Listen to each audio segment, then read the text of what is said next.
And so when I do my nutrition videos, I kind of joke, I'm not a nutritionist, which makes me, highly qualified for YouTube to give this information.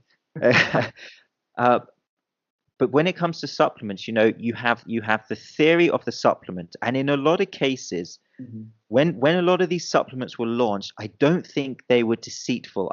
Even BCAAs, I don't think that they were necessarily deceitful when they were launched because the theory made sense. Mhm. But when it comes to the practical supplementation or application and the research we have now, for certain things, we know physiologically that they're just not effective, or if they are effective, they're not significant in terms of the scheme of your, overall nutrition and training. And so, that's something people need to be aware of. With supplements specifically, if something makes sense in theory, and I'm not necessarily going to name people here, but I've made videos about a lot of these types of people.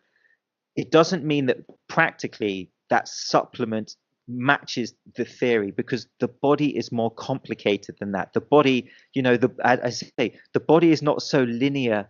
You know, there's so many people who are butchering metabolism on YouTube, and they present it as such a straightforward process.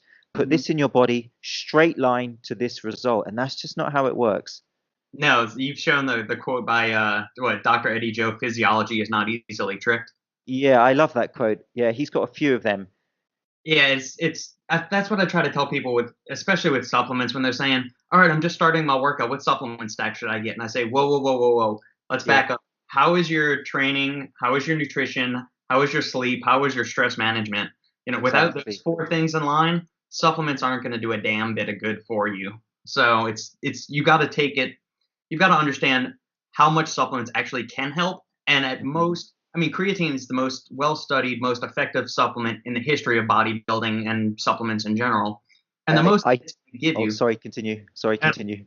and the most it's going to give you is 10%, maybe 15% extra. So if you're doing a set of 10 on the bench press, it's going to give you an extra rep and a half, 2 reps. But over time, over 5, 10, 15 years of consecutive training, Hmm. that's going to snowball and lead to bigger, better gains. But in the immediate uh, turnaround, as far as results, you're not going to see tremendous gains in lean mass and strength. It's something that's going to take consistency on your part, which references back to what we were talking about in the beginning, with progressive overload and consistency being the key to building muscle and strength.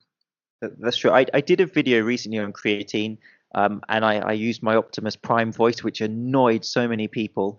But and some of the comments I got, some of the comments on the creatine, you would think that this was like the hardest drug that people are still very misinformed on creatine. A lot of people think that this is an anabolic steroid, Mm-hmm. and so good information, clear information is needed. But again, the problem we have, some very popular YouTube channels, they give direct causation between creatine and muscle growth, for example. There's no context, there's no variables. It's, this leads to this, and the sort of 10-second soundbite you just gave is the perfect balanced explanation of creatine. But again, for a lot of people, that's not the information they're getting. And so I think, it's really important that this balanced approach comes out with supplements.